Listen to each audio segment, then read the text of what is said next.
Resident Evil 2, a game that is considered by most critics one of the quintessential horror video games of all time. It was given perfect scores by I don't know how many gaming outlets and has a legion of die-hard Resident Evil fans that will defend this game to no end.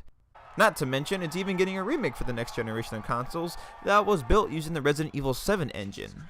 And although I'm super excited to see what comes of that remake, it will be a little sad seeing that many people's first experience of Resident Evil 2 might only be of this new remake, and many of them I feel will look back onto the old school games and dismiss them for being outdated and not fun to play. However, as a recently new Resident Evil fan, I think this game should be still given the spotlight even after the release of its remake. It's still a damn fine horror game even after being released nearly 20 years ago for the PlayStation 1, and it's definitely a contender for one of my favorite Resident Evil games so far. Not to say as if I've played them all yet, I really only had the first one, Remake, Zero, this game, Resident Evil 3, and Revelations under my belt, but still, this game still lingers on my mind quite a lot, and I can't stop recommending this game enough to other friends of mine and to random people on 4chan.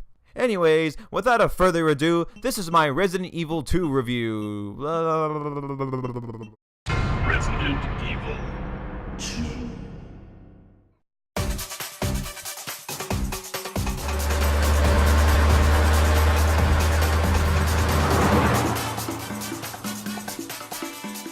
Resident Evil 2 came out 2 years after the release of the original game on the PlayStation 1 on January 21st, 1998. The game was directed by Hideki Kamiya? I'm probably botching that, but I'm really sorry, I really can't speak Japanese. And it was produced by the original director of Resident Evil 1, Shinji Mikami. From what information I can gather, the reason why Mikami didn't direct this game is because he was looking for this game to be the ending of the Resident Evil franchise. Of course, Capcom couldn't have this, the staff themselves wanted sequels to potentially have in the future. Although, I think it would have been interesting to see how the sequel would have looked like being for the conclusion of the series. Of course, what we got instead was through the vision of the new director. At least Mikami would have been later seen on the series with directing the super popular Resident Evil 2, which seems to be everyone's favorite Resident Evil game. He also went on to direct Devil May Cry 1 and the somewhat newly released The Evil Within. Aside from the director being changed, the game also saw other developmental challenges along the way to its eventual release. The game was nearly 60 to 80% done before being completely scrapped by Mikami after he felt the game was inadequate compared to Resident Evil 1.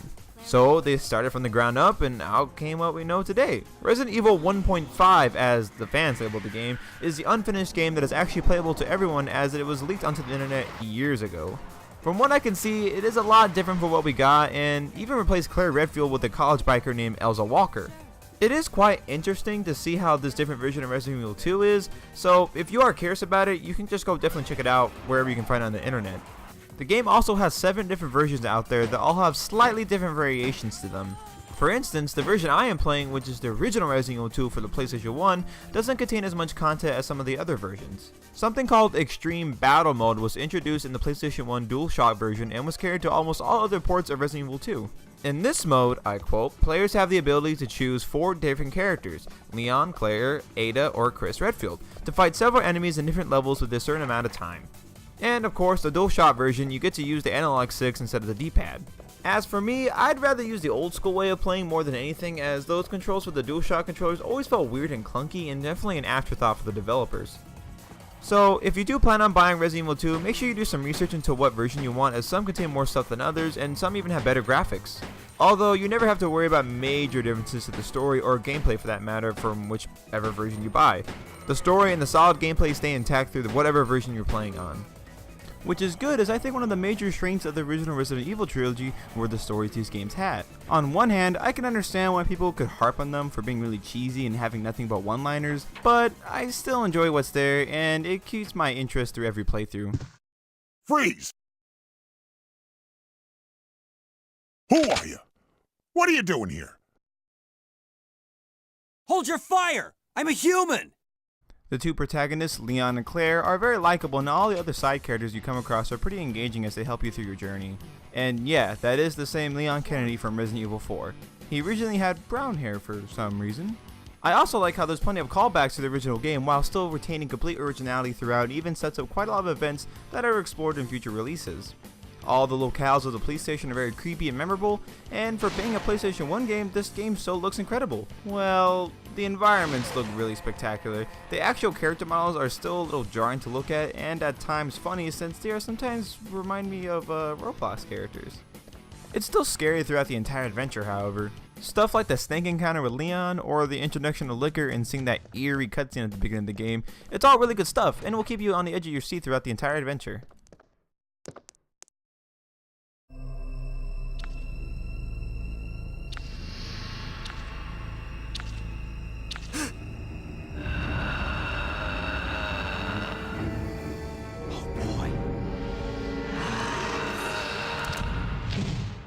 I absolutely love going through the entire game with either character and seeing how certain characters who are talked about in messages you find scattered throughout the game, such as the police chief for Leon.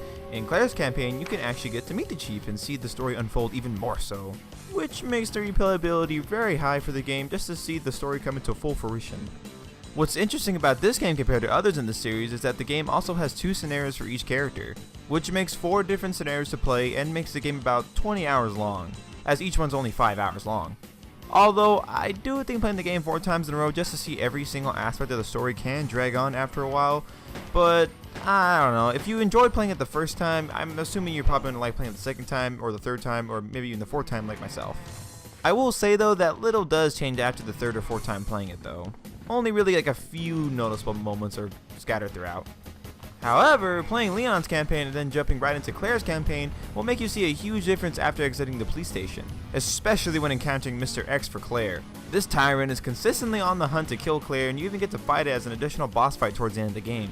Which is cool, as in Leon's campaign you just enter the train and the game just kind of ends.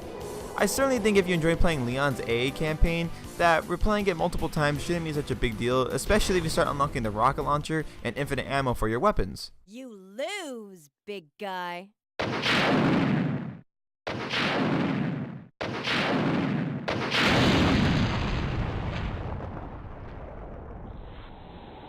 But it all comes down to you liking the controls and the gameplay.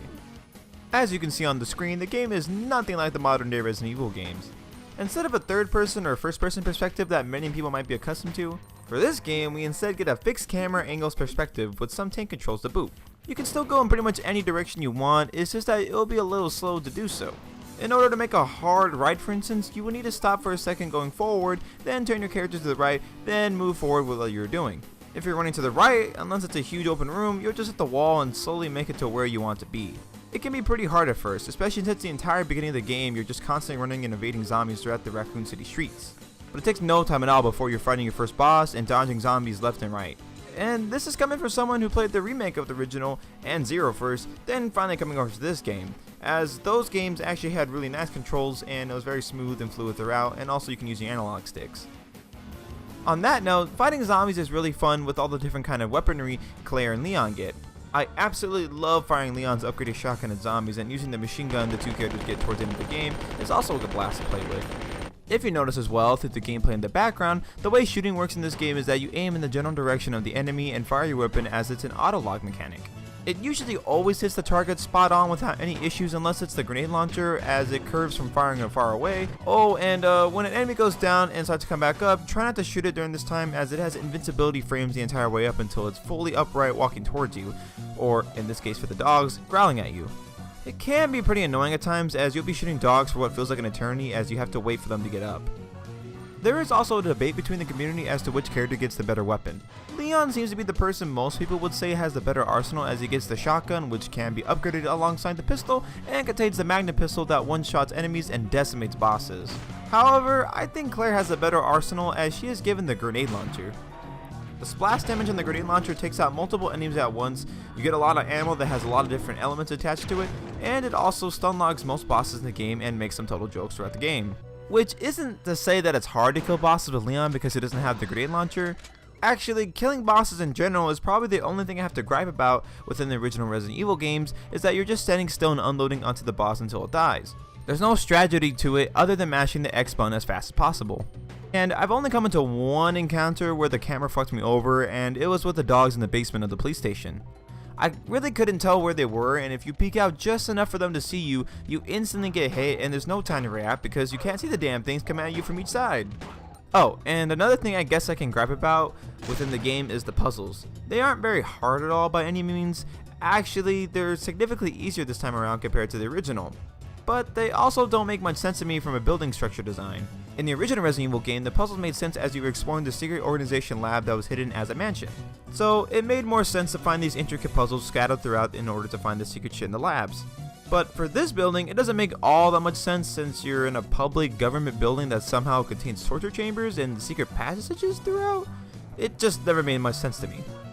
I enjoyed Resident Evil 3's puzzles more as they were more quote-unquote realistic puzzles you would find in a city, such as putting gas in a bus or lighting a wrap towel on fire in order to open the door. This isn't gonna knock down a score or anything by any means, but it's something that did catch my attention. Wow, my bad. But this game is still phenomenal, damn you.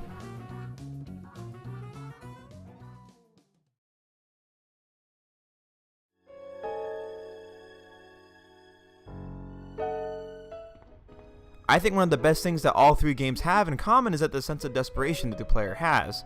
I've never played a game where I was cautious on using ammo, or if I should just wait till the very last second to heal myself so I don't feel like I wasted health for no reason. This game truly does feel like a survival horror game, as you have to constantly consider how much you shoot, heal, and even save in the game. Like the original, you have to save using ink ribbons on typewriters throughout the adventure.